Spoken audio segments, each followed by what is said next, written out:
writing. It's a section of the chapter. What I will be talking about is how women in Uganda were able to protest and resist Sartorial. How do I make it point? In the middle? Okay, so Sartorial, yes. Sartorial regulation. Sartorial is about to do with dress, just definitional purposes. And I want to be speaking about how women from a very patriarchal, heterosexist, homophobic society were able to resist regulation that was mounted by parliament, but also by misogynists and patriarchs within society. In terms of the resistance that was planted, I will be talking very much about the experiences of women, but just in case I do not get to the women, I'll be talking about a protest that I was a part of where women took to the streets to protest against the government, the media, patriarchs in society, and we were not just talking about miniskirts, we were telling the structures in government to begin addressing our issues which they are supposed to address, as opposed to focusing on our thighs and our breasts and whatever they thought was erotic about what we were exposing as we went around the public. I am the person holding the placard saying, "Thou shalt not touch my miniskirt." Although I was based at Makerere University at that time, I was very enraged by the sort of punishing that was happening around women. I'm an ethnographer, so I will be talking about a process I am a part of. I am a native anthropologist. I am an African anthropologist. I'm a Hafi, using the words of Laila Abdul. So I'm not talking about those people that I studied. I'm talking about a protest I was very much a part of. We can discuss subjective knowledge, objective knowledges. I am very much positioned and located within the struggle that I'm describing. And as a scholar, I identify myself sometimes as a feminist anthropologist, often as a medical anthropologist, but also more recently as a queer anthropologist. And that's really around my praxis and politics as opposed to my sexual identity. But we can discuss that as well. My project currently that I'm writing about at STEERS, I'm a STEERS fellow, Stellenbosch University of Advanced Studies, is really trying to examine how legislators think, how they have thought about what I call gender and sexualities. So gender, sex, sexuality, the whole corpus. We can think through what it is that I'm talking about and what I'm investigating. In terms of methods, as an ethnographer, I go to the field and do field work. My earlier field work was working with the poor, the oppressed, those who didn't have, the disempowered. My most recent research, because it's around legislation and legislating, has taken me to the House of Parliament. And so I interview members of Parliament, I attend parliamentary sessions, and I also have done participant observation with people I'm calling affected publics. And this affect could be either positive or negative. So people who are gaining, in this case if it's patriarchs or misogynists versus the women, I will talk to both publics. I also have done a lot of content analysis of secondary data, and so the Hansards, which are a daily record of what's happening in Parliament, bills, acts of Parliament, as well as reports, reports from the minority committees and majority committees that discuss and debate particular bills in Parliament, as well as public media reports and social media commentary are very central to what I do. So there is the legal, the formal sort of data, which I'm getting from the legislators, but there is also this other mix that is very fluid, very inconsistent, and not there for me to find. I kind of find it as I go along. Very quickly in terms of my sampling units, because that has become a question that I'm grappling with and I appreciate feedback. I'm not sampling people, I'm not sampling populations, I'm sampling thought.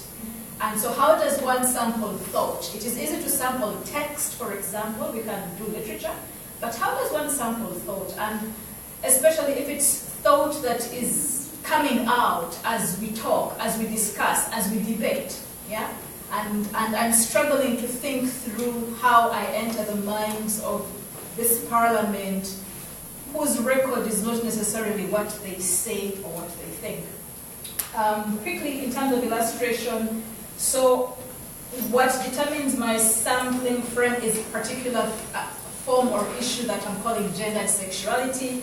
It would then lead to particular bodies of legislations or legislative processes and materials, which would lead me to individual actors who spoke about this and how and why.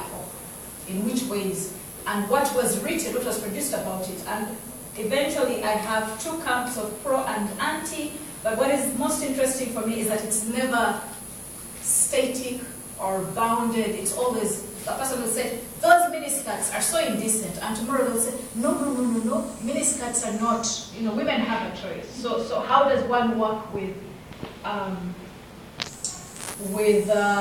such audiences? So very quickly, in terms of a quick example, there's a long list of things that have been legislated in our government, in our parliament, House of Parliament.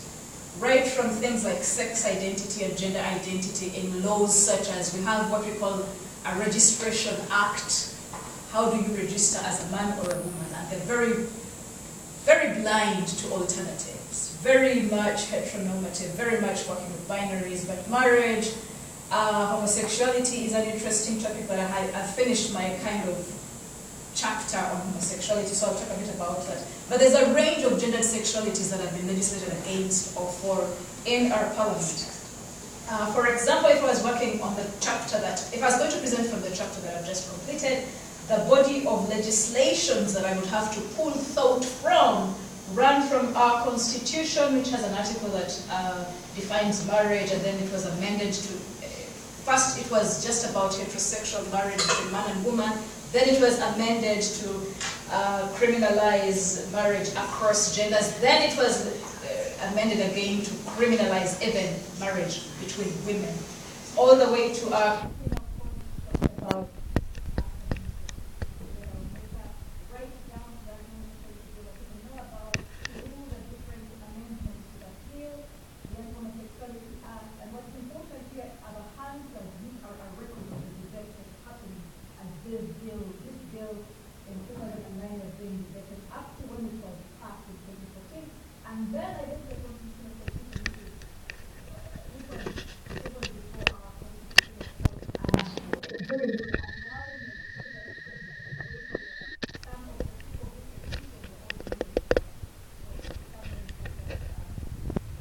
from which I'm drawing thought, yeah? But I'm not going to be talking about homosexuality, I'll be talking about the Anti-Pornography Act, which was passed in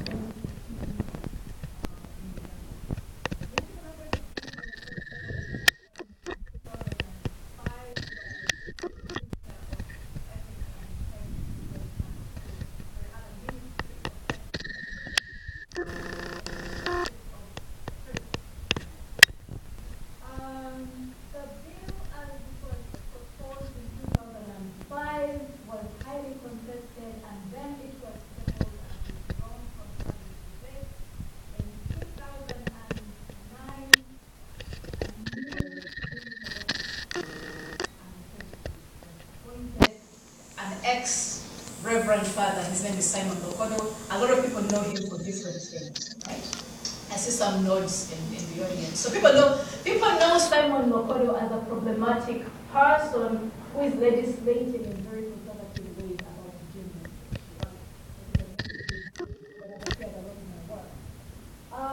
So Simon Lokodo, Minister of Ethics and Integrity, retabled the bill in 2011. Right? And it raised havoc in the Ugandan public. First of all, for people like me who are feminists and queer and protesters and academics, so we have brains, we are protesting from an academic informed point. We were troubled, or I was troubled really by how pornography was framed as a thing, right? It was framed as the gender individual, gender feminism, gender society, which we know, but then the bigger problem for me is then it was also pushed in very moralistic language.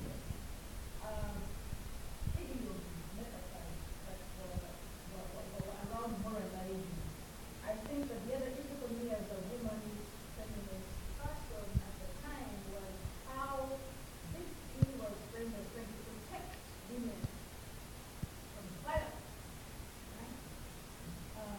Because of the dangers. So this is taken from the memorandum to the bill. One of the dangers that pornography possesses is that it fuels sexual crimes against women and children, including rape, child molestation and incest. Okay, but pornography is so, it has such agency, it's doing something to these women who are sitting there and being raped. And so for me, that was problematic. What were women doing?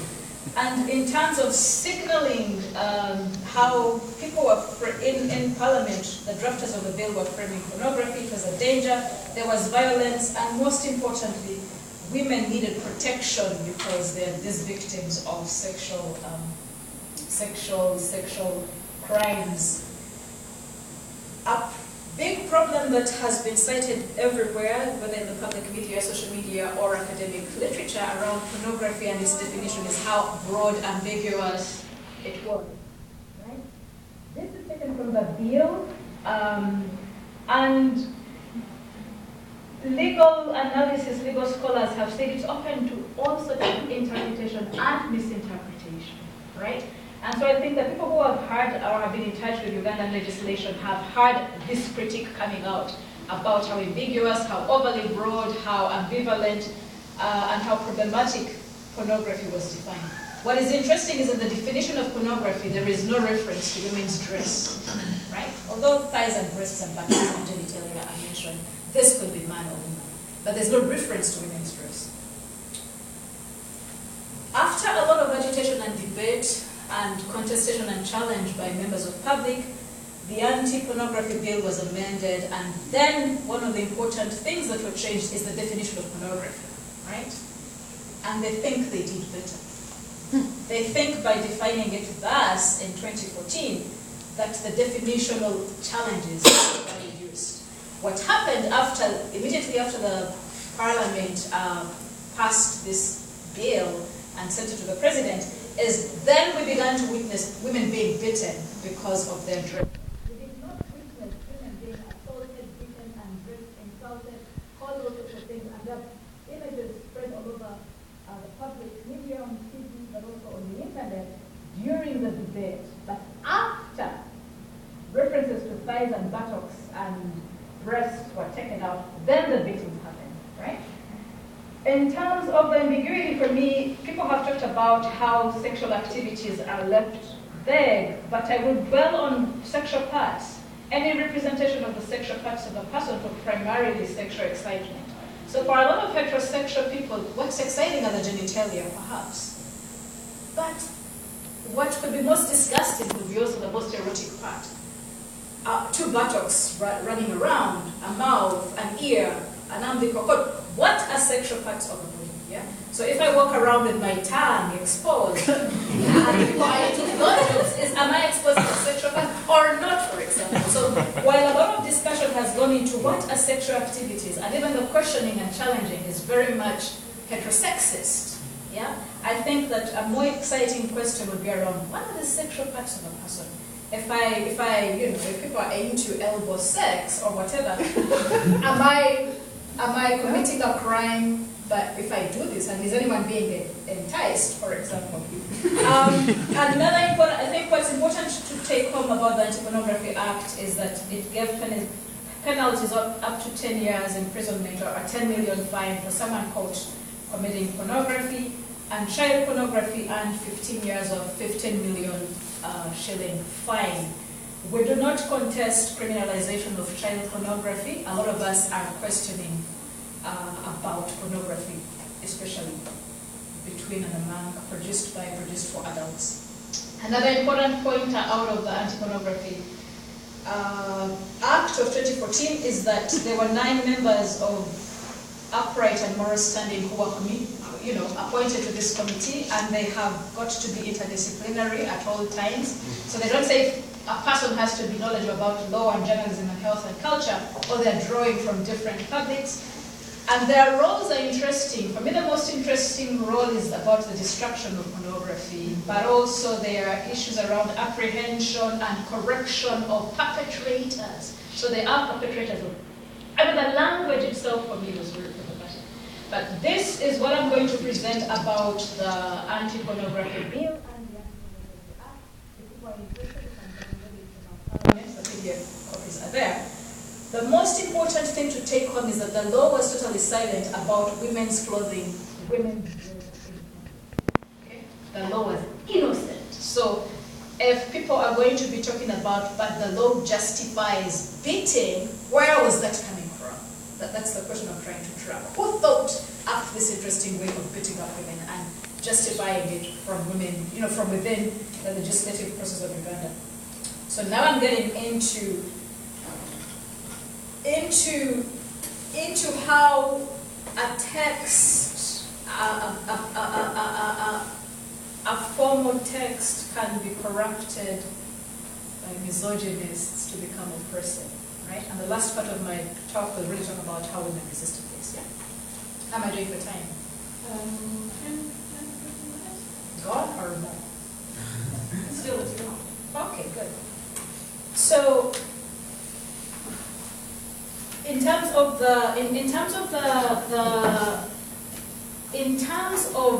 how the anti-pornography bill was presented, the Minister of Ethics and Integrity, who is in charge of the morality of the country, tabled it. So it comes from a place of moral high ground within the president's office. Okay? The minister who replaced the one who first proposed the bill has been known to be a conservative Christian. And there's a history of his work as a legislator where he has thrown up all sorts of laws and how he's been active in very homophobic but also misogynistic other laws.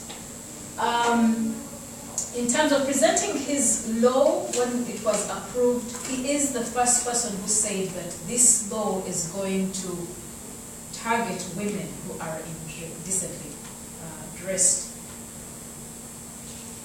I want to read from one of his interviews, which I haven't put up, where Minister Okodo is quoted to have told the public media as he was presenting that.